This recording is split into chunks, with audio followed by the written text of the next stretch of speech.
puis après, sur cet aspect, les gens qui vont en Polytechnique sont très bons. On avait dans la classe la moitié de personnes qui étaient purs polytechniciens et l'autre qui venaient plutôt d'HEC.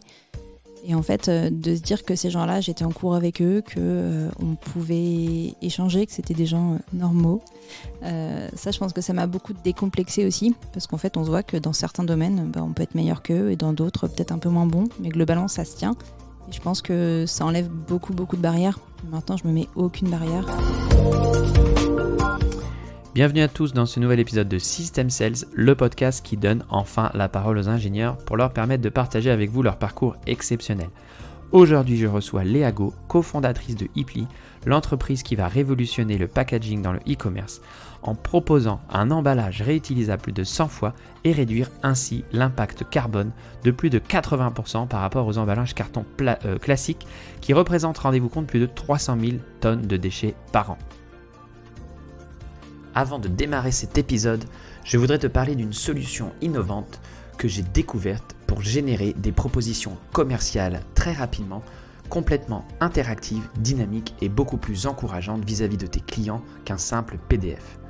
Comme toi, avant, je passais des heures à produire, corriger et envoyer des propositions au format PDF, à les envoyer en pièce jointe d'un email. Cela créait de la frustration de chaque côté, de la part du client qui attendait la dernière minute pour recevoir les informations voulues, de l'angoisse de mon côté car je ne savais jamais comment le support était reçu et perçu une fois le document envoyé. J'ai longtemps cherché un outil qui me permettrait de basculer d'un PDF sans vie en un espace collaboratif entre moi et mes clients, mais aussi entre moi et mes équipes. Aujourd'hui, tout cela est rendu possible grâce à Pan.app, un outil qui va te permettre d'organiser un storytelling poussé et personnalisé pour tes prospects avec des propositions au format web. Si cet outil t'intéresse, je te mets un lien dans le descriptif de l'épisode. Grâce à ce lien, tu auras de ma part 2 mois offerts sur ta licence annuelle. Si vous souhaitez soutenir ce podcast et m'encourager à partager avec vous ces passionnantes interviews, je vous encourage à le noter 5 étoiles sur Apple Podcast et Spotify, à laisser un avis écrit. Vous pouvez aussi venir débattre avec l'invité sur le post LinkedIn, je vous mets le lien dans le descriptif de l'épisode. Partagez le podcast autour de vous sur vos réseaux sociaux favoris, parlez-en à vos amis, à vos collègues, à votre famille. Voilà, merci beaucoup et je vous laisse en compagnie de l'invité. Bonne écoute! Bienvenue à tous dans ce nouvel épisode de System Sales. Aujourd'hui, je reçois Léa Go. Léa travaille au Havre, a fondé son entreprise au Havre, Hipli. Eh bien, bonjour Léa. Bonjour. Voilà, et je t'avais prévenu, attention, tu as 30 secondes pour pitcher ton entreprise et ton produit. Avec Hipli, on s'attaque aux déchets du e-commerce. On remplace tous les emballages à usage unique dans lesquels on reçoit les commandes qu'on passe en ligne par un emballage qu'on peut réutiliser 100 fois. Le but du jeu, c'est d'avoir un emballage qu'on peut plier en tout petit, en format lettre, et qu'on glisse dans n'importe quelle boîte aux lettres. Ça revient chez nous, au Havre, et on s'occupe de les remettre en circulation pour que chaque emballage puisse être utilisé 100 fois. Ok, c'est super. C'est pour ça que le profil de Léa était passionnant à interviewer parce qu'on est complètement sur la transition écologique et on est sur un projet complètement fou parce que quand on voit le volume de déchets que ça représente, tu sais à peu près, toi, combien ça permettrait d'économiser en termes de volume de déchets? Vous avez quantifié un petit peu ça On quantifie, on a une approche qui est très pragmatique et très basée sur les chiffres. Donc, au niveau du marché, il y a 1,3 milliard de colis qui sont envoyés en France tous les ans. Ça représente quasiment 300 000 tonnes de déchets. Et chaque colis pli, lorsqu'il est utilisé 100 fois, permet d'éviter jusqu'à 25 kg de déchets et de réduire l'impact carbone de 83% par rapport à un carton. D'accord. Et juste pour continuer un petit peu là-dessus, quelques minutes, qu'on comprenne bien comment ça fonctionne, c'est-à-dire que toi, tu prends contact avec les e-commerçants, c'est ça? Et eux, après, sur leur site, proposent l'option d'utiliser tes emballages. Et puis après, libre au consommateur, j'ai fait mes devoirs, hein, libre au consommateur de renvoyer, de jouer le jeu, de renvoyer le colis par la poste directement. C'est exactement ça. Nous, on travaille avec des partenaires qui sont des marques. On travaille aujourd'hui avec 350 marques en France, des marques comme Cdiscount par exemple, des marques comme Balzac Paris, des marques comme Quetch ou la Camif. Et c'est elles qui font le choix de proposer aux clients de recevoir leur commande soit dans un emballage à usage unique qu'ils vont devoir mettre à la poubelle ou dans un emballage réutilisable qu'ils vont renvoyer par la poste. Ça reste un choix pour le consommateur final pour que ceux qui reçoivent un colis e-pli les choisissent et du coup aillent au bout de la démarche et nous renvoient les colis. Ok. Ouais, mais on voit tout de suite l'impact. Par exemple, quand on commande de l'habillement en e-commerce où on essaye chasse-mige, ça va pas, on renvoie, on reçoit une nouvelle chemise avec un nouveau colis. Enfin, c'est tout de suite la boucle infernale. Donc, comment ça t'est venu l'idée justement ? Exactement comme ça, en commandant en ligne, en ayant des produits tout petits dans des colis très grands, en les mettant dans la poubelle, même si on les jaune. Et surtout, en commençant avec mon associée Sophie à en parler, à creuser le sujet, à rencontrer des experts du monde du recyclage. On réalise que finalement, le recyclage, c'est bien, mais que le mieux, ce serait que ça n'arrive pas jusque-là. Et ensuite, en regardant les chiffres du nombre de colis envoyés, du volume que ça représente, et surtout ensuite en parlant à des marques, en parlant à des consommateurs autour de nous, en parlant à la Poste, en parlant à des logisticiens, en réunissant tout le monde et en se disant que tout le monde a envie de faire bouger les choses et de se dire que c'est possible et que finalement il faut essayer. Et 2 ans après, on a 250 000 colis. Donc le pari est plutôt gagnant, mais c'est parti effectivement de moi au-dessus de ma poubelle jaune. Ok, super. Et j'imagine que Le Havre étant une grosse plateforme logistique pour la France, ça a eu un impact direct de t'installer ici et de lancer le projet au Havre ? Le projet, on l'a lancé au Havre à l'origine pour des raisons plutôt personnelles. On était toutes les deux, Anne-Sophie, mon associée et moi, en poste dans des entreprises qui étaient basées hors du Havre, voire hors de la France. Et on travaillait en coworking depuis le Havre. Et on a eu envie de créer nos emplois et surtout le projet qui allait nous faire vibrer, dans lequel on allait se sentir utile au Havre. Et ensuite, rationnellement, ça avait vraiment du sens aussi parce qu'on a trouvé des partenaires logistiques qui avaient un excellent niveau de qualité et qui sont à quelques centaines de mètres de nos bureaux. Ok. On va rembobiner un petit peu. On va parler un peu de ton parcours. En soi, on essaye de pas trop s'attarder sur les parcours des invités. Je le faisais beaucoup au début et puis un petit peu moins. Et puis en fait, finalement, quand je regarde que ce soit ta formation ou tes premières années en entreprise, je pense que c'est intéressant de s'y attarder. Donc, si je regarde ton profil LinkedIn, je vois des noms d'écoles comme HEC, Polytechnique. Tu peux nous en dire un petit peu plus brièvement comment t'as articulé justement ta formation ?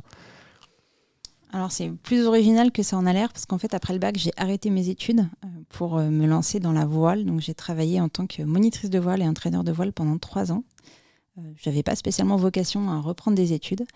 Et j'ai quand même fini par me dire que je passais à côté de quelque chose en ayant arrêté si tôt, alors que j'aimais bien l'école. Et j'ai fait le choix, après donc 3 années d'arrêt, de présenter des concours d'école de commerce. Et j'ai eu la chance d'être énormément accompagnée dans la préparation de ces concours-là. Et effectivement, j'ai eu la chance de faire un double master à l'école polytechnique et à HEC, et un MBA international à l'ESCP Europe. Donc je pense que ce parcours, c'est à la fois quelque chose de très atypique, mais qui a été extrêmement formateur. Ne serait-ce que sur des choses comme avoir confiance en soi et se confronter au monde professionnel, et un monde que j'ai découvert très différent par la suite en sortant d'une grande école. Et puis cette expérience en grande école, justement, j'ai appris des clés à la fois techniques, et puis aussi j'étais avec des gens qui se posaient un peu moins de questions que moi, et je pense que ça m'a beaucoup aidé à me libérer pour la suite. La voile, c'est ça ? Oui. Ok. C'était du haut niveau ? C'était quoi le...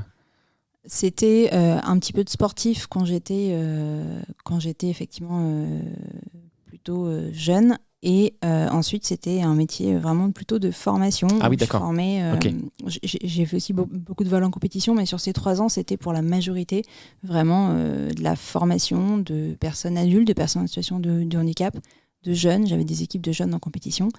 Et c'était vraiment un poste de moniteur de voile assez classique. Ok. Mais du coup, qu'est-ce que ça t'a apporté par rapport à ton aventure entrepreneuriale actuelle ? Ça m'a apporté beaucoup de choses autour de la transmission, de la clarté des messages qui m'aident aujourd'hui beaucoup. Ça m'a apporté sur la confiance en moi. J'étais bègue, j'avais énormément de mal à sortir une phrase sans bégayer. C'était vraiment compliqué. Me mettre devant un public, expliquer, donner des consignes de sécurité devant des adultes, devant des jeunes. C'était extrêmement dur au début. Et donc ça a été formateur, et je pense que ces années-là, elles ont été fondatrices pour moi. Et elles m'aident encore beaucoup aujourd'hui, quand maintenant je viens pitcher e-pli quasiment toutes les semaines. c'est plus un sujet. Et c'est en partie grâce à ça. Ah oui, parce que là, on s'en rend pas du tout compte. Quand tu nous as pitché le produit, ça a été... Ça va mieux. Ouais, c'est super. Et du coup, après ça, parce que c'est marrant, les gens, on a des histoires de personnes qui se font à fond dans les études et qui après entament leur premier boulot et après il y a un ras-le-bol en disant je n'avais pas envie de travailler, j'avais pas envie de faire ça, je fais un truc plutôt sur ma passion. Toi, c'était carrément le chemin un peu inverse, c'est-à-dire j'arrête tout, je fais ma passion et puis après je reprends les études. C'est intéressant aussi. Ouais. Mais ça te permet aujourd'hui d'éviter d'avoir ce frein-là, peut-être aussi en te disant bah ça y est, je l'ai fait, j'ai fait ce que je voulais et puis maintenant, enfin tu fais ce que tu veux maintenant. C'est ce que je veux dire. Enfin tu vois ce que je veux dire. Effectivement, ça c'est fait. Et puis je pense qu'au début, en passant mon bac, je pense que j'avais même pas pensé qu'autre chose était possible. Je viens d'une famille où on faisait pas forcément beaucoup d'études, où personne n'a fait d'études supérieures, donc j'avais pas non plus ce modèle-là du tout. Et par contre, j'avais un père moniteur de voile, donc je pense qu'on reproduit aussi un peu ce qu'on connaît. Et j'avais besoin, je pense, de me libérer et de vivre des choses, et de vivre une vraie expérience professionnelle, parce qu'on voit souvent la voile comme quelque chose, c'est le soleil, une vie un peu douce, mais dans les faits, moniteur de voile au Havre, c'est beaucoup de professionnalisme, beaucoup de questions de sécurité. C'est aussi l'hiver être dans des hangars froids à réparer des bateaux. C'est aussi un vrai métier, je pense. Et c'était très, très formateur aussi de voir ce que c'était la vraie vie. Oui, parce qu'au final, tu plonges dans le monde professionnel très rapidement. Donc, tu t'acquiers les codes, la rigueur, le fait d'être autonome, de construire quelque chose toute seule. Et du coup, cette expérience-là, tu vas à l'école, tu es salarié dans des entreprises et tu penses que ça a forgé la décision que tu as prise de monter ton aventure après avec Ipli, de lancer quelque chose toute seule? Oui, je pense que c'est vraiment tout l'ensemble. À chaque étape du parcours, j'ai appris des choses différentes, que ce soit effectivement dans cette première expérience, après sur les études que j'ai faites, et puis les premières années d'expérience professionnelle, où apprendre aussi le monde de l'entreprise, comment ça fonctionne dans une grande entreprise, puis dans une start-up.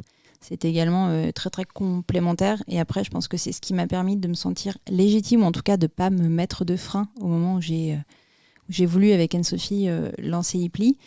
Et puis après, c'était aussi le fait de se dire que tout était possible. Ok. Et donc, du coup, double diplôme HEC Polytechnique. Et Polytechnique, qu'est-ce que ça t'a apporté justement ? C'est vraiment du high level. Comment tu vois les choses avec du recul ? Moi, j'ai fait une école d'ingénieur avec prépa intégrée, donc voilà, j'ai pas eu l'histoire des concours, des trucs, c'était dur, mais bon, ouais, et puis on a un bon niveau, mais moi, je m'imagine Polytechnique, les gens qui vont là-bas, c'est vraiment c'est le top du top, donc. Ça m'a apporté à la fois une éducation qui était top. Je pense qu'il y a un niveau d'exigence qui est quand même très élevé, à la fois dans ce qui est attendu dans les cours, mais aussi parce que les gens autour de nous, ils sont bons, donc il faut faire au moins si bien. Et puis après, sur cet aspect, les gens qui vont en Polytechnique sont très bons. On avait dans la classe la moitié de personnes qui étaient purs polytechniciens et l'autre qui venaient plutôt d'HEC. Et en fait, de se dire que ces gens-là, j'étais en cours avec eux, qu'on pouvait échanger, que c'était des gens normaux. Ça, je pense que ça m'a beaucoup décomplexé aussi, parce qu'en fait, on se voit que dans certains domaines, on peut être meilleur qu'eux, et dans d'autres, peut-être un peu moins bon, mais globalement, ça se tient. Et je pense que ça enlève beaucoup, beaucoup de barrières. Et maintenant, je me mets aucune barrière. Et ça se ressent aussi beaucoup chez Ipli, où on ne recrute pas du tout sur le diplôme. C'est pas un critère. Alors que parfois, quand on sort de ces écoles-là, ça devient un critère. Et là, non, c'était juste extrêmement stimulant. Et c'est des gens qui, effectivement, sont plutôt bons dans beaucoup de domaines, un peu moins bons dans d'autres, mais des gens normaux, finalement. Ok, et tu as toujours gardé, on parle souvent de l'intérêt de ces écoles-là, c'est le réseau. Toi, ça t'a servi, ça te sert encore ou pas ? Ça m'a servi, j'ai gardé énormément de contacts avec des gens avec qui j'étais en cours. On était à une époque où l'entrepreneuriat commençait à devenir à la mode. Donc du coup, il y a beaucoup de personnes qui sont entrepreneurs aujourd'hui et certains qui ont des gros beaux succès. Qui étaient des gens vers qui je me suis tournée quand j'avais des questions. C'était un vrai gros plus. Et puis après, c'est aussi en termes de crédibilité. C'est vrai que quand on va voir un investisseur, un client potentiel, souvent il regarde le CV qu'on a, même le banquier. Je sais que c'est la première chose qu'il nous a dite. Ça rassure. Donc j'avoue qu'on s'en sert lorsque c'est nécessaire. Pas plus que ça, mais quand ça nous aide. Ok. Bon, bien sûr. Pourquoi se priver? Et du coup, on va revenir un petit peu sur ton aventure avec Ipli. Ça fait combien de temps justement déjà que ça existe? On a lancé le 1er juillet 2020, donc dans quelques jours, ça fera 2 ans. D'accord. Donc, on peut dire que c'est encore assez jeune. Et là, vous en êtes où aujourd'hui, justement? Aujourd'hui, on a 350 marques qui proposent les colis Ipli. On a 250 000 colis en circulation. On est 16 dans l'équipe. Ah, vous êtes 16. Ok. 16. Ok. Parce que je vous renvoie, si vous voulez connaître l'aventure Ipli en détail, il y a un super podcast qui avait été réalisé par Ludovic Salen sur le terrain, je crois, le nom du podcast. Et là, en fait, il vous a suivi sur une période du début, à post-Covid, je crois. Et il vous racontait vraiment en détail des choses sur la construction de l'entreprise. Mais on vous a laissé, c'était un an, le dernier épisode, je crois. On vous a laissé là. Maintenant, aujourd'hui, il y a eu des étapes franchies parce que vous étiez 4 à l'époque du podcast, je crois. Maintenant, vous êtes 16. Donc là, on est en phase d'accélération. Exactement. On a une première année où on a testé le concept. On a mesuré le fonctionnement, on a acquis des nouveaux clients. Et là, depuis un an, c'est vrai que ça accélère assez fortement. On lance d'ici quelques jours la Belgique. On travaille de plus en plus sur de nouveaux projets, de nouveaux services. Et puis en termes d'équipe pure, sur un passage de 4 à 16, ça fait aussi beaucoup de structuration. Ça fait aussi un besoin de partager les valeurs de l'entreprise, de partager ce qui est important pour nous. À la fois le partager dans les mots, mais aussi dans les actes. Comment est-ce qu'on fait pour prouver tout ce qu'on dit au quotidien avec la façon dont on fait des réunions, par exemple, la façon dont on utilise certains mots au détriment d'autres, et la façon dont on organise la vie en équipe aussi. Ok. Du coup, c'est quoi les valeurs? C'est quoi les valeurs de Léa et les valeurs d'Ipli? T'arrives à... Si c'est les mêmes, je sais pas. On peut faire le distinguo, je te laisse libre de répondre à cette question. C'est pas trop schizophrène, ça va. Ouais.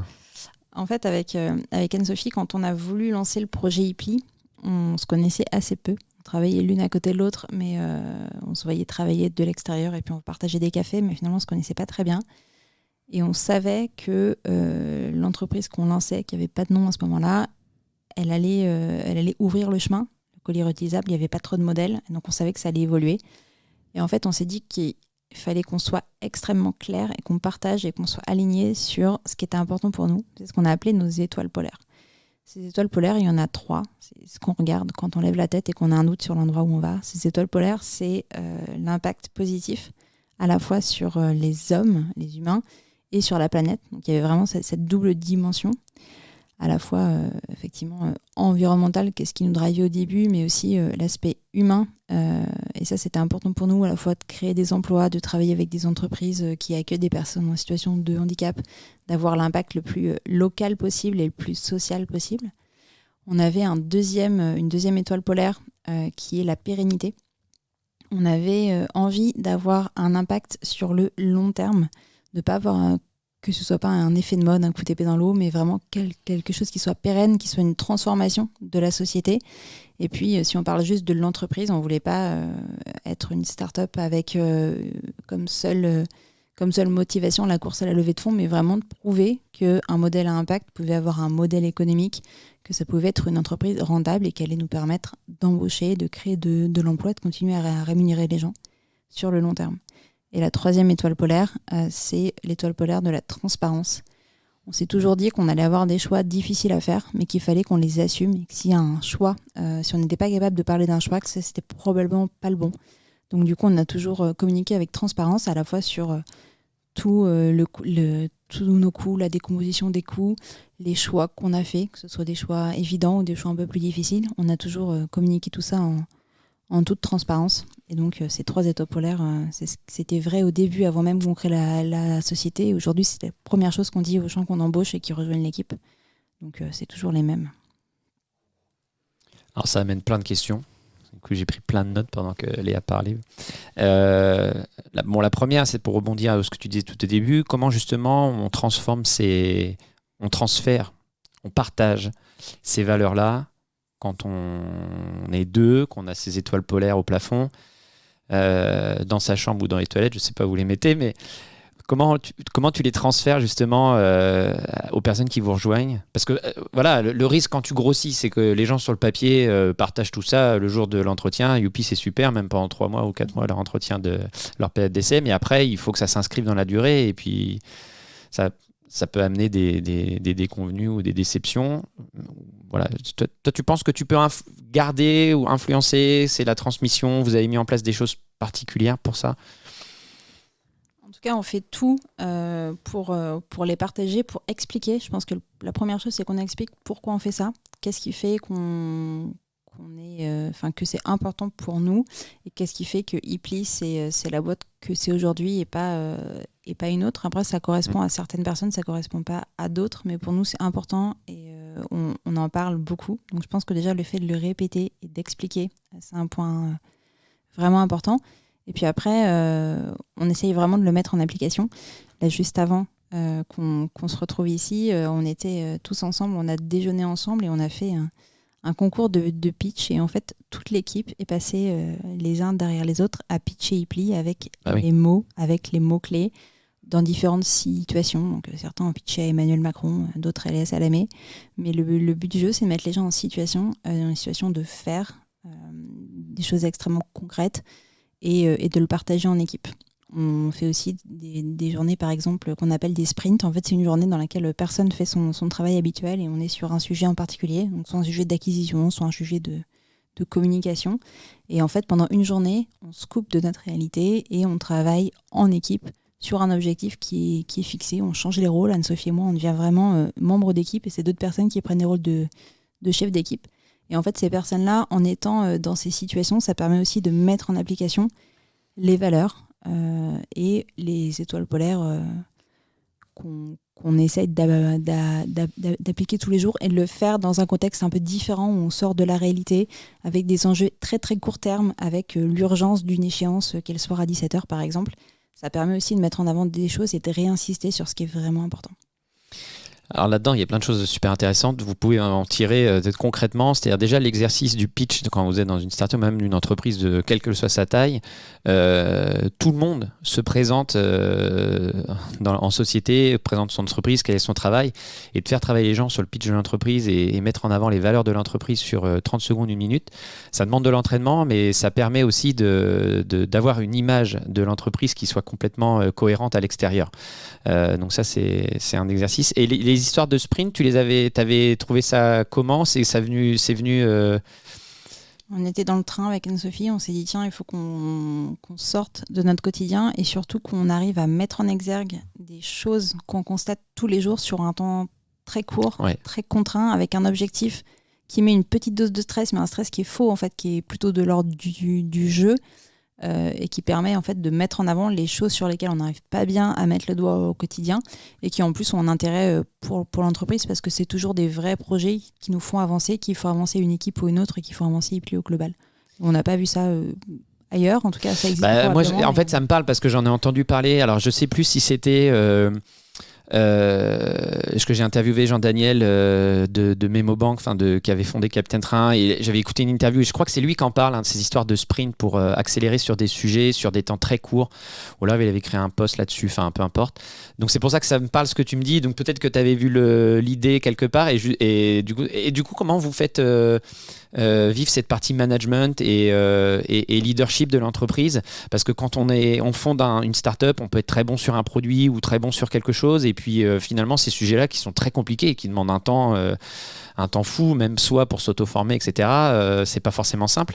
Donc comment vous faites justement, comment vous gérez cette animation d'équipe, votre développement personnel sur le management, parce que et puis comment vous voyez les choses après quand vous allez grandir, parce que effectivement, on se rend compte que entre la première année où on avait un job d'entrepreneur et aujourd'hui on a un rôle de direction d'entreprise ou de management, en tout cas c'est assez multicasquette, nos métiers ont complètement changé.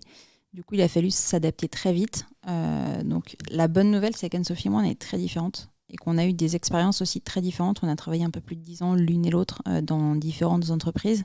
Donc ça nous aide aussi parce qu'on a eu des modèles managériaux. Je suis toujours assez impressionnée par les gens qui lancent une entreprise en sortant d'école parce que moi, ça m'aide d'avoir eu ces modèles managériaux et Anne-Sophie aussi, on en parle assez souvent. Donc du coup, ça nous a apporté une petite base. Et puis après, on essaye vraiment d'aller poser des questions, de s'entourer. Là, on est en train de réfléchir à se faire coacher sur le sujet justement du management. On réfléchit à des choses pour faire des 360 avec l'équipe. Et puis ensuite, on essaye vraiment de mettre le plus de process possible. Alors c'est un mot qui peut être un petit peu négatif, mais nous, ça nous aide. Et ça nous aide surtout à mettre en avant le fait que le management, c'est un métier à part entière et qu'il faut y passer du temps. Et que si on ne se bloque pas des plages horaires qui sont dédiées aux équipes, avec des objectifs sur chaque équipe, ça c'est sur chaque point d'équipe, avec chaque personne, sur chaque one-one, si on le met vraiment dans le dur, et le dur aujourd'hui c'est notre Google Calendar, mais c'est important de mettre ces plages et de se remettre en question, de demander aux gens ce qui va pas. On essaye beaucoup de choses, on fait pas toujours tout parfaitement, mais on essaye vraiment à chaque fois d'améliorer. Et ça c'est aussi dans la culture d'entreprise quelque chose de très fort. Par exemple, on a le droit de faire uniquement 3 types de réunions chez nous. Hors réunions de type one-one, on a soit des réunions qui sont des briefs, c'est-à-dire qu'on réunit toute ou partie de l'équipe pour les briefer sur un sujet, les mettre en action sur un sujet. Donc c'est jamais juste de l'info descendante. On a un autre point qui est des débriefs. Et ça, on essaie de le faire le plus en plus souvent sur tous les sujets, que ce soit des gros sujets ou des petits sujets. On réunit tout le monde et tout le monde doit vraiment faire un débrief à chaud et à froid. Le but du jeu, c'est toujours de s'améliorer. Et puis après, on a ce qu'on appelle nos lundis cibles, mais qui sont tous les lundis un passage en revue des OKR de toute l'équipe. Chacun partage sur les objectifs, et puis on fait une revue aussi des projets principaux, où chacun dans chaque équipe parle de ce qui fonctionne bien, de ce qui fonctionne moins bien. Et le but du jeu, c'est aussi de trouver des solutions pour tout le monde entre chaque équipe. Vous avez l'air, okay. Non, mais vous avez l'air déjà super bien organisé. Est-ce que justement dans le binôme Anne-Sophie, Léa, il y en a une qui est plus structurante, plus organisée que l'autre, ou c'est partagé? On entend souvent des binômes où il y en a un qui est un peu un peu plus foufou, qui part un peu plus avec plein d'idées à 100 à l'heure, et c'est bien, c'est le moteur un petit peu, c'est l'attraction, et puis après il faut organiser tout ça, il faut se poser. Est-ce que vous êtes équilibré là-dessus, ou il y a quand même quelqu'un qui est plus... C'est moins clair que ça.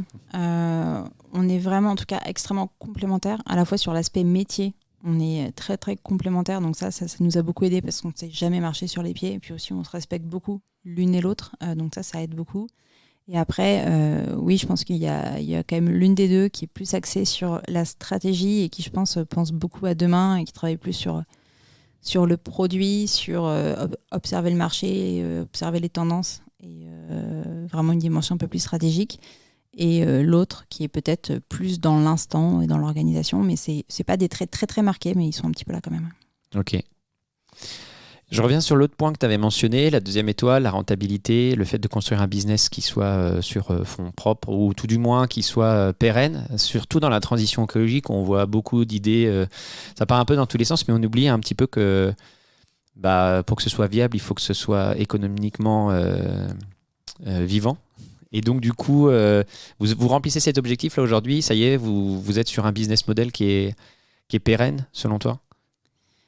Alors effectivement, c'était important pour nous d'aligner l'impact et la rentabilité économique, parce que je pense que c'est ce qui permet d'avoir de l'impact finalement à long terme. Un impact sur un tout petit périmètre et sur une toute petite durée, pour nous, ça n'a pas grand sens. Donc effectivement, on veut vraiment aligner les deux.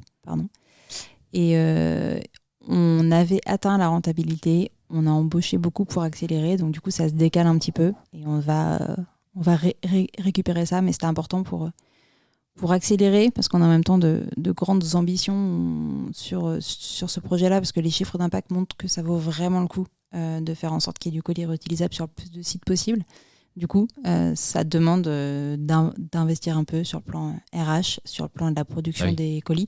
Donc là, c'est en train de se déséquilibrer un peu, mais on va rattraper. Et sur l'écosystème de la région, il y a justement, d'un point de vue RH, IT, même finance, vous avez des aides, il y a des services transverses entre startups qui peuvent être utilisés. Comment ça marche justement? Je me suis toujours posé la question, parce que moi, je suis toujours arrivé dans une entreprise où il y avait une RH, il y avait le CFO, il y avait l'IT, tout fonctionne, et on se dit, mais d'accord, mais à un moment donné, au début tu bricoles, tu fais tout seul, et puis à un moment donné, il faut faire les choses, c'est un métier, quoi. Il faut organiser ça, quoi. Donc, comment ça se passe quand tu es jeune pousse au bout de 2 ans et que tu commences à atteindre des niveaux où là, tu es 16, demain, tu seras peut-être 50 et après-demain, 100, quoi. Donc...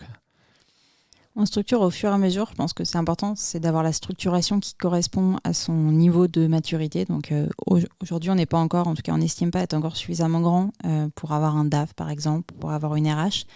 C'est des fonctions qu'on a gardées aujourd'hui sur Anne-Sophie et moi. On se fait aider. On a une office manager qui est arrivée, qui nous aide aussi beaucoup sur les sujets administratifs purs. Ça nous a quand même bien soulagé parce qu'on a gardé le plus longtemps possible. On avait tendance à se dire que notre temps coûtait pas très cher parce qu'on avait toujours le soir, on avait toujours des moments où finalement on arrivait à faire les choses. Mais déjà, je pense que c'était pas l'endroit où on avait le plus de valeur ajoutée. Déjà parce qu'on n'est pas forcément très bonne sur les sujets administratifs, ni l'une ni l'autre. Et puis aussi qu'on s'est rendu compte que notre temps coûtait cher parce que c'est du temps qu'on passait pas ailleurs sur des choses qui avaient une valeur ajoutée très forte et sur lesquelles on était bien meilleur que sur les sujets administratifs. Par contre, le fait de faire, et ça on a toujours été au début, vraiment dans le faire, à la fois pour nettoyer tous les colis qu'on a nettoyés nous-mêmes, à la fois pour faire vraiment toute la compta nous-mêmes, ça nous a appris, c'est que maintenant le business model, on le comprend. Maintenant, si on parle du nettoyage, ce que ça demande de nettoyer un colis, comment est-ce que ça peut s'optimiser, on le comprend. Donc au début, ça nous a quand même beaucoup aidé de faire. Par contre, à un moment, il faut accepter de se dire, voilà, c'est plus mon rôle et de mettre la bonne personne ou le bon partenaire à cette place-là. On a globalement plutôt tout internalisé. Les seuls, par contre, on se fait accompagner par des partenaires. À la fois, on a réuni autour de nous un conseil stratégique qui nous challenge sur la direction de l'entreprise. Et puis après, on a un expert comptable qui nous aide aussi et à qui on pose des questions assez régulièrement. Et on est sur vraiment un travail en collaboration, c'est-à-dire que c'est nous qui définissons avec eux le tableau de bord qui va nous permettre d'avoir une bonne gestion de l'entreprise. Mais en parallèle, c'est eux qui viennent nous challenger sur des choses vraiment techniques auxquelles on n'a pas forcément pensé. Sur tous les sujets type SIR, jeune entreprise innovante aussi, on se fait aider par des personnes extérieures parce qu'on estime que ce n'est pas notre cœur de métier. Donc ça, juste pour bien comprendre, c'est un conseil qui vient de l'extérieur. Sur l'expert comptable, c'est un expert. Non, pas la partie comptabilité. Le conseil, ouais, c'est ça, ouais. Ce qu'on appelle notre conseil stratégique. En fait, le conseil stratégique. Ouais, c'est un grand mot. C'est un grand mot, mais il nous aide bien. On a 3 personnes qu'on a rencontrées depuis 2 ans. En fait, à chaque fois qu'on a quelqu'un qu'on trouve vraiment pertinent, on se dit dans un coin de notre tête, cette personne-là, il faut qu'on la garde à nos côtés parce que quand on aura des questions ou quand on aura besoin de se faire secouer et un peu challenger, ce serait intéressant de l'avoir. Et donc, après 2 ans, on a fait le choix de demander à ces 3 personnes qui étaient les personnes qui nous avaient vraiment impressionnés, qui nous avaient fait grandir sur un sujet ou sur un autre, de faire partie de ce qu'on a appelé notre conseil stratégique. Donc, on a une personne qui est experte des business models. On a une autre personne qui a connu une grosse croissance, qui peut nous aider beaucoup sur des questions de structuration d'entreprise, sur des questions de management, de recrutement. Et une autre personne qui est chef d'entreprise aussi dans le domaine de l'économie circulaire et qui nous aide aussi à la fois par des contacts métiers et puis par des connaissances sur des aspects un petit peu plus... C'est des gens de la région aussi que tu as trouvé sur la région ou peut-être plus extérieur? 2 de ces 3 personnes-là sont au Havre. Ok. Et la 3e personne est sur Paris. Oh, c'est sympa d'Edouard Philippe de vous filer un coup de main quand il a le temps. Non, mais c'est super, c'est une super idée parce que du coup, voilà, moi, ça fait partie des questions que je me pose quand je vois des projets comme ça. Je me dis, oh là là, comment on arrive à avancer, comment on va piocher des idées, comment on évite les choses trappes, etc. Et tu viens de répondre en partie à cette question-là. Du coup, ok. Et je reviens sur la partie financière. C'était important pour toi d'être indépendante. Alors, je ne sais pas si vous levez des fonds quand même, mais si c'est le cas, tu vas voir l'objet de ma question. Mais c'était important pour toi d'être indépendante financièrement parce qu'on voit, c'est vrai que quand on fait la course aux levées de fonds pour... Après, on est pu maître un peu de son destin aussi. Et puis, surtout quand on travaille dans la transition écologique, il faut avoir un œil critique, j'imagine, sur la provenance des fonds. On voit beaucoup de pseudo-green tech, ou pas pseudo d'ailleurs, des vrais green tech, qui sont finalement financés par de l'argent de grands fonds ou de banques qui elles-mêmes sont pas très... très vertueuse dans la façon dont elle finalement dans ta table d'argent.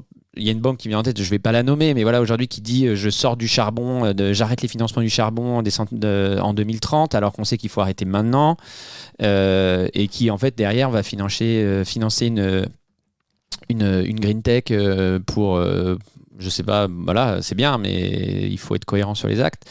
Et puis après, au board qui va mettre son grain de sel en disant bah là, vous n'êtes pas rentable, ça c'est pas rentable, l'argent rentre pas. Ah bon, bah donc pour devenir rentable, il faut qu'on adopte un modèle qui est plus en phase avec la transition écologique. Bon voilà, j'ai un peu digressé, mais tu vois mon propos. Est-ce que pour toi, c'était aussi quelque chose d'important d'être indépendante financièrement, ou tout du moins d'avoir un œil critique sur comment tu finances Ciply si tu dois aller chercher des fonds? On n'était pas tant drivé par un besoin d'indépendance que par l'envie de sélectionner les bons partenaires. Parce qu'on voit comme des partenaires financiers, évidemment, mais c'est aussi des partenaires derrière qui vont avoir une voix au board et ils vont avoir leur mot à dire. Et puis on s'est dit aussi que lever des fonds, c'était à la fois une vraie opportunité d'accélérer, mais que ça comportait aussi des risques et qu'il fallait le faire au moment où on était assez clair sur notre business model, sur notre positionnement, et que finalement on avait trouvé une voie qui nous semblait claire et bien tracée, et qu'il fallait juste appuyer sur l'accélérateur. Au moment où on était beaucoup sollicité par des fonds, on avait l'impression qu'on n'était pas encore là. On avait l'impression que ce n'était pas un sujet non plus pour nous. On a eu la chance d'être très bien financés par les banques, on a eu énormément de subventions aussi. On a gagné des concours, dont un à 100 000 euros sans rien en retour. Donc c'est quand même des bons leviers de financement. Donc on s'est posé la question, on se pose toujours la question. Le jour où on aura tous les faits au vert sur le plan du business model et sur le plan de l'impact, à ce moment-là, on accélérera fort et ça passera probablement par là. Mais au moins, on aura pris 2 ans à connaître l'écosystème, à connaître les personnes, à connaître les fonds. Et finalement, on a fait notre due diligence vraiment en avant. Enfin, ça fait 2 ans qu'on y réfléchit et qu'on parle aux gens. Donc le jour où on en aura besoin, on les connaîtra et ils nous connaîtront. Ok. 3e étoile polaire, l'écologie, l'impact écologique. Donc là, je vais me faire un peu l'avocat du diable. Je ne sais pas si c'est un sujet qui te passionne, que tu suis. Il y a clairement une tendance de fond où un peu monsieur tout le monde veut participer et faire des petits gestes, et puis même essayer de transformer l'entreprise, avoir une croissance verte, essayer d'avoir un fonds vertueux par rapport à ça. Mais on sait que le vrai sujet aujourd'hui, c'est... alors, on peut employer le mot décroissance, ou tout du moins de sobriété. C'est un vrai enjeu. Et aujourd'hui, toi, dans ton secteur économique, alors, faire, c'est mieux que ne rien faire. Transformer le e-commerce, c'est mieux que de le laisser tel quel par rapport à ça. Mais en fait, est-ce que tu vois pas aussi une forme de contradiction dans le sens où le e-commerce, c'est une croissance qui aujourd'hui de consommation qui n'est pas nécessaire, qui n'est pas alignée avec les objectifs de sobriété et de décroissance au niveau consumériste qu'on vit. Voilà, c'était un petit peu la question piège du podcast. Je te laisse avec ça. Bon courage, mais non, mais je sais pas si c'est un sujet qui t'intéresse. Moi aujourd'hui, c'est des choses qui commencent à, tu vois, qui font sens, et on sent qu'il y a les extrémistes et c'est pas péjoratif de dire ça. Des gens qui disent voilà, on n'en fait pas assez, vous comprenez pas. L'objectif, c'est plus de mettre un pansement, mais c'est vraiment d'aller beaucoup plus loin si on veut tenir nos objectifs, quoi.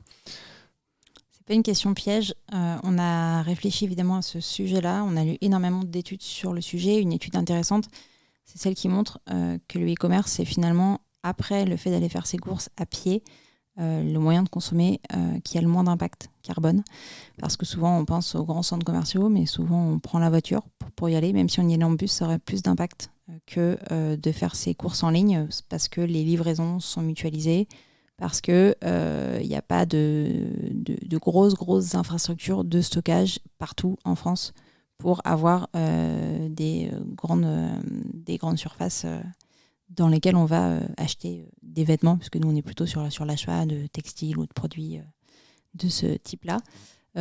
Donc déjà, c'est que le e-commerce, c'est un moyen de consommer qui est, j'emploie pas le mot de responsable, mais qui est pas si mal finalement. C'est le premier point. Le deuxième point, c'est que avoir un colis réutilisable, ça n'incite pas les particuliers à consommer plus.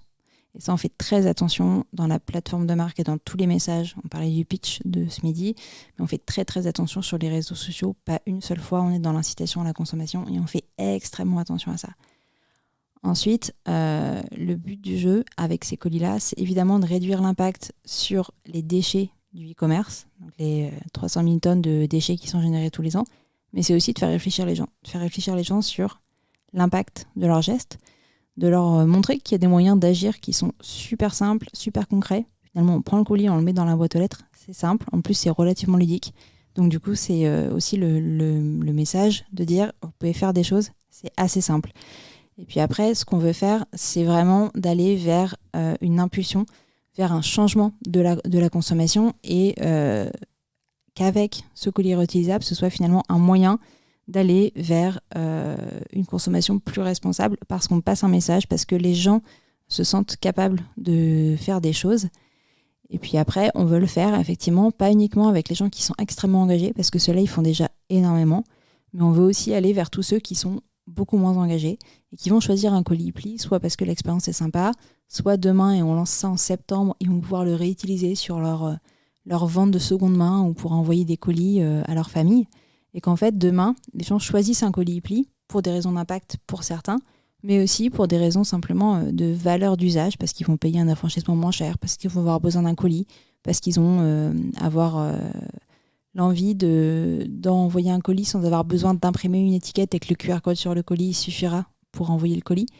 Et en fait, c'est ça qui est fort, c'est que l'impact soit là, peu importe la motivation première des gens. Et on se dit qu'on n'a pas tous un petit coin d'air au-dessus de notre tête, qu'en fait on le partage tous, donc il faut vraiment qu'on aille chercher aussi tous les gens qui sont pas en train de faire, qui sont pas en train d'agir au quotidien, et que si on veut que ça marche, il faut vraiment qu'on embarque tout le monde. Et pour nous, le colis réutilisable, parce que c'est un geste nouveau, parce que c'est un geste qui est simple et qui est plutôt ludique, c'est un moyen de mettre les gens en marche aussi. Par rapport à ça, je te rejoins par exemple, si on prend l'habillement dans le e-commerce, effectivement, on voit des marques qui se développent de plus en plus où c'est fabriqué à la demande, par exemple, etc., plutôt que les grandes surfaces, les grands magasins où on a des lots de fabrication monstrueux qui sont détruits, ou enfin des choses comme ça. Donc là, je te rejoins, effectivement, si en plus, toi, tu peux reboucler ou participer à la boucle éco-responsable, c'est super. Et du coup, pour rebondir sur ce que tu disais, est-ce que Eatly, dans sa communication, dans ses réseaux sociaux, dans ces choses-là, vous prenez aussi la parole par rapport à ces sujets-là, en dehors de votre promotion habituelle, mais est-ce que vous prenez aussi la parole sur ces sujets-là? Et puis, par rapport à ton cœur de métier, tu vois, essayer un peu d'épurer. Moi, il y a un truc qui me sort par les yeux, c'est par exemple le dropshipping, quoi. Des mecs qui sont assis chez eux derrière un ordi, j'enlève rien, tout le monde doit gagner sa vie, mais voilà, juste monter une plateforme d'échange et puis pour vendre des produits fabriqués à l'autre bout du monde et sans avoir de valeur ajoutée, sans lever les fesses de son fauteuil, c'est un peu voilà, c'est moyen, quoi. Donc je sais pas. C'est des sujets sur lesquels on communique, en tout cas on parle. Et surtout, on explique. On a fait beaucoup d'études sur l'impact, notamment du colis, mais aussi sur les modes de livraison, par exemple. Donc, nous, on a vraiment une mission qui est celle d'expliquer. Après, les gens font leur choix, mais au moins, on leur a donné les moyens de faire les choix les plus pertinents possibles. En tout cas, sur le plan de l'impact, on met aussi en avant des partenaires qui sont responsables et qui, en tout cas, essayent vraiment d'agir pour réduire l'impact, que ce soit au niveau de la livraison, que ce soit au niveau de la logistique. Et puis ensuite, on essaye de le faire, par contre, sans culpabiliser, parce que le but du jeu, c'est d'aller chercher tous ces gens qui n'agissent pas, soit parce qu'ils ne comprennent pas l'urgence, soit parce qu'ils sont dans l'immédiateté ou qu'ils ont d'autres problèmes. Le but du jeu, c'est d'aller les chercher, et du coup d'aller les chercher beaucoup par l'expérience, par la valeur d'usage. Et donc on explique lorsque c'est nécessaire, et sinon on embarque les gens presque sans qu'ils soient drivés uniquement par l'impact. Mais ce qui nous tient à cœur, c'est le résultat. Okay. Et en termes de résultat, ça fait sens. Pardon, excusez-moi, je viens de tout casser dans le studio. Oui, par rapport à ça, il y a deux questions, et je te les pose d'affilée, mais Comment vous travaillez votre message, en fait, justement, au moment de choisir le colis? Comment vous avez travaillé votre message pour qu'il soit le plus impactant possible? J'imagine que vous avez le droit à une ligne ou deux grand max pour convaincre les gens de choisir ce colis. Donc, comment vous avez travaillé ce message pour qu'il soit le plus impactant possible? Et je te rejoins complètement sur l'éducation. J'avais interviewé Maxence Cordier, le réveilleur. On parlait beaucoup d'éducation, notamment sur les sujets énergétiques, sur la transition écologique. Éduquer. Et effectivement, c'est un sujet, le e-commerce, la consommation, c'est des sujets où on n'est pas éduqué. Il n'y a pas de message vraiment. Je veux dire, je vous parle de dropshipping. Je pense que là, il y a 90% des gens qui ne comprennent pas ce que c'est. Et aujourd'hui, quand vous voyez passer de la pub sur vos réseaux sociaux pour des fringues, pour des objets, pour des trucs pour votre maison, qui ont l'air super cool, et vous voyez une belle vidéo d'un homme, vous croyez que c'est homemade et que c'est fabriqué. Non, en fait, c'est quelqu'un juste derrière son écran qui a monté une pub sur Meta Ads, qui fait livrer par AliExpress un produit qu'il achète 1 euro et qui vous le revend 50 balles sans qu'il y ait de valeur ajoutée. Donc, et les gens ne sont pas informés par rapport à ça, ne sont pas éduqués, ne sont pas alertés. Moi, j'ai découvert le dropshipping il y a 1 an, juste sur Internet. Je me dis, qu'est-ce que c'est que ça existe. Donc voilà, c'était le premier point. Bon, je reviens à la question qui est beaucoup plus intéressante. Comment vous avez travaillé votre message pour qu'il soit le plus impactant possible au moment où on décide de choisir son colis? Comment ça s'est fait, justement, ça? C'est un vrai sujet. C'est un sujet sur lequel on travaille encore. On n'a pas encore toutes les clés. On a une approche qui est celle du test, qui est assez classique, mais en fait, on a testé plein de messages différents. On a mesuré le taux d'adoption en fonction du message, à la fois du wording, mais aussi du petit emoji qui va à côté. Ça, c'est dingue, mais l'emoji entraîne un taux d'adoption qui est plus important. Et puis ensuite, donc on mesure, on fait de l'A/B testing. Et puis après, on a notre travail de tous les jours qui est d'aller convaincre les marques de mettre ce message-là. Aujourd'hui, c'est dans nos conditions générales de vente qu'on doit proposer le message, que le logo doit être celui d'Ipli. On a encore beaucoup de marques aujourd'hui qui en profitent pour passer un message marketing relatif à leur marque. Ipli n'apparaît pas du tout, qui utilisent des mots qui ne sont pas forcément les bons. On travaille beaucoup là-dessus. Pourquoi c'est important pour toi, justement? Tant que ça sert la cause, j'ai envie de dire, et que derrière toi, ton colis est utilisé, ça... Ce qui est important, c'est que le message il soit clair, que les gens comprennent ce qu'ils choisissent et surtout qu'on ait les moyens de s'assurer que les colis reviennent. Et pour ça, il faut qu'ils comprennent ce qui est attendu d'eux. Si à la place de colis réutilisables Ipli avec un lien qui explique ce qui est attendu de la personne, et aujourd'hui, on va même jusqu'à récupérer les données de contact des personnes qui font le choix d'un colis Ipli juste pour pouvoir leur envoyer un mail. On ne leur envoie jamais de pub et on n'a pas le droit de le faire. Par contre, on leur envoie juste un mail qui leur dit voilà la prochaine étape. Et la prochaine étape, c'est de le glisser dans une boîte aux lettres. Voilà ce que ça économise en carbone. Et by the way, voilà la boîte aux lettres la plus proche de chez vous. Et donc, ça, on le fait parce qu'on voit que ça a un vrai impact à la fois sur la satisfaction client et aussi parce que le taux de retour augmente. Donc, du coup, le but du jeu, c'est effectivement de servir la cause, mais pour ça, il faut que le message soit clair. Okay. Et il ne faut pas que ce soit un message purement marketing de la marque, parce que finalement, c'est contre-productif, parce que la plupart du temps, le taux d'adoption est moins bon. Le particulier, finalement, ne comprend pas trop ce qu'on essaie de lui proposer. Et que finalement, ça sert ni le particulier, ni la marque, ni nous, ni la planète. Donc du coup, tu as quand même un gros boulot marketing, mailing derrière, juste informatif, et pour t'assurer qu'il y ait une bonne utilisation qui est faite du colis. Intéressant ça. On pense toujours au marketing pour vendre, mais là, c'est du marketing pour faire vivre le projet, quoi. Oui, on le voit vraiment plutôt comme de la communication et presque de l'éducation. C'est plus le mot qu'on a en tête. On a conscience qu'on a quelque chose qui est nouveau, qui demande un geste. Et donc, il faut qu'on accompagne les gens. Et ça, c'est important pour nous d'avoir la communication la plus claire possible et que les gens se sentent accompagnés et que le geste il soit simple à faire. 2 petites questions. Qu'est-ce que tu as surkiffé dans l'aventure Ipli jusqu'à présent? Et qu'est-ce que tu t'es dit, voilà, on a complètement foiré et j'aurais dû faire vraiment différemment?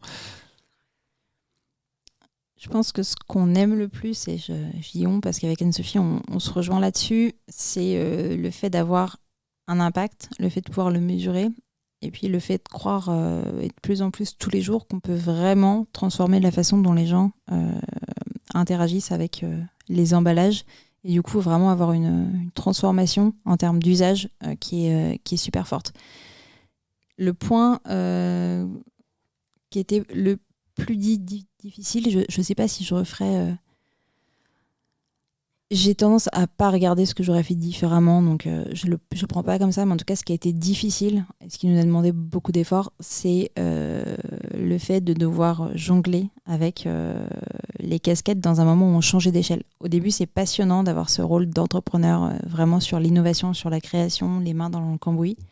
Et au bout d'un moment, on a le métier qui change et on met peut-être un petit peu de temps à se rendre compte que maintenant, on est manager, que maintenant, on est responsable d'une équipe, d'une bien-être de personnes aussi. Et que, en plus, il faut toujours avoir les mains dans le cambouis parce qu'on grandit, mais pas non plus tant que ça. Donc, du coup, d'avoir ce changement d'échelle, surtout lorsqu'il est rapide, de l'anticiper peut-être un peu plus. Et on nous avait toujours dit que c'était dur. On ne le croyait pas trop parce que jusqu'à présent, c'était plutôt facile et rigolo et hyper enthousiasmant. Ça reste rigolo et enthousiasmant, mais c'est pas facile et ça n'enlève rien au fait que ce soit une super aventure. Mais parfois, quand ça change très vite et qu'il faut s'adapter et qu'en plus on est responsable des gens et qu'on s'en rend compte, forcément il faut changer et puis il faut beaucoup se remettre en question. Et finalement, on grandit tous les jours et c'est probablement finalement ce qu'il y a de plus chouette aussi dans l'aventure. Mais c'est pas sans douleur. Je suis désolé pour la ligne éditoriale, mais là j'ai une question qui vient de me revenir. On va faire juste un rétropédalage de quelques instants. On revient sur les étoiles polaires et là, par exemple, un gros impact. J'imagine ce serait de travailler avec un gros du e-commerce. Je pense à Amazon. C'est un partenaire que tu pourrais signer avec les pros et les cons, enfin avec les avantages et les inconvénients, mais finalement, toi, pour ce que tu veux faire, ça serait un impact énorme. C'est un partenaire qu'on va tout faire pour signer, tout simplement parce qu'il y a un volume de déchets qui est énorme, tout simplement parce que c'est celui qu'on nous cite à chaque fois. C'est celui avec lequel les gens ont le plus de contact au quotidien. À chaque fois qu'on parle de livraison, on nous parle d'Amazon. Donc évidemment, il faut que tous les colis à usage unique d'Amazon, ils les remplacent par des colis réutilisables. Donc absolument. On peut passer un message aujourd'hui. On peut toujours. Et d'ailleurs, ce qui est assez amusant, c'est qu'aujourd'hui, il y a presque une marque sur 2 qui nous contacte, qui le fait parce que c'est des particuliers qui leur écrivent en leur disant « mais la livraison, c'était pas mal, mais franchement, quand est-ce que vous passez chez Ipli ?» Donc au contraire, il faut passer des messages à Amazon et à tous les autres. Ok, et écoute, dernière question avant l'instant promo. Donc, la dernière question, c'est qu'est-ce qui te fait encore lever le matin du coup ? Qu'est-ce qui te motive le plus ? On est loin d'être arrivé. C'est ça qui est chouette, c'est qu'en fait, à chaque fois tous les jours, on apprend des choses. On a de nouvelles idées pour faire en sorte d'avoir moins d'impact, pour faire en sorte d'entraîner le plus de personnes avec nous, pour lancer des nouveaux services qui ont du sens. Donc du coup, ce qui me fait lever le matin, c'est que j'ai l'impression que je ne suis pas arrivée et que je suis loin d'être arrivée. On a encore énormément de choses à faire. Et en plus, on est une équipe qui est très cool. Donc c'est assez chouette d'aller travailler le matin. Génial. Et puis du coup, l'instant promo de Léa Go. Tu as 30 secondes, 1 minute, le temps qu'il te faut pour passer un message, faire ta promo. Bon là, on a parlé de ton projet pendant 50 minutes, donc mais bon, je te laisse quand même ta minute promo. T'en fais ce que tu veux. Voilà, c'est toi. Vas-y. Je ne l'ai pas préparé celle-là, donc ce sera spontané. Je pense que c'est un mélange entre effectivement une vraie minute promo, parce qu'on est au moment où on a besoin de convaincre le plus de marques possible de proposer nos colis, mais aussi le plus de particuliers de les choisir. Et donc, testez. Lisez les études d'impact si vous avez besoin d'être convaincu. Écrivez-nous si vous voulez en discuter. On a une équipe qui est passionnée par ce qu'on fait et qui pourra répondre à toutes vos questions. Et puis après, si on est sur le plan local, on s'est donné une mission avec Anne-Sophie, c'est aussi de faire notre part sur le territoire, en tout cas sur le bassin havrais. Donc s'il y a des entrepreneurs qui veulent échanger et juste avoir un retour d'expérience, c'est avec grand plaisir. Si on peut servir à quelque chose, on nous a bien aidés. Donc à notre tour de donner un petit peu de temps. C'est super. Merci Léa. Merci pour ta disponibilité. Et puis je te souhaite le meilleur pour Ipli. Allez, merci à tous. Merci. Voilà, c'est terminé pour aujourd'hui. J'espère que cet épisode vous a plu. Si c'est le cas, n'hésitez pas à le mettre 5 étoiles sur Apple Podcast ou Spotify. Et si vous voulez passer dans l'émission, m'envoyez un email à contact@systemsales.fr. Voilà, je vous dis à la semaine prochaine.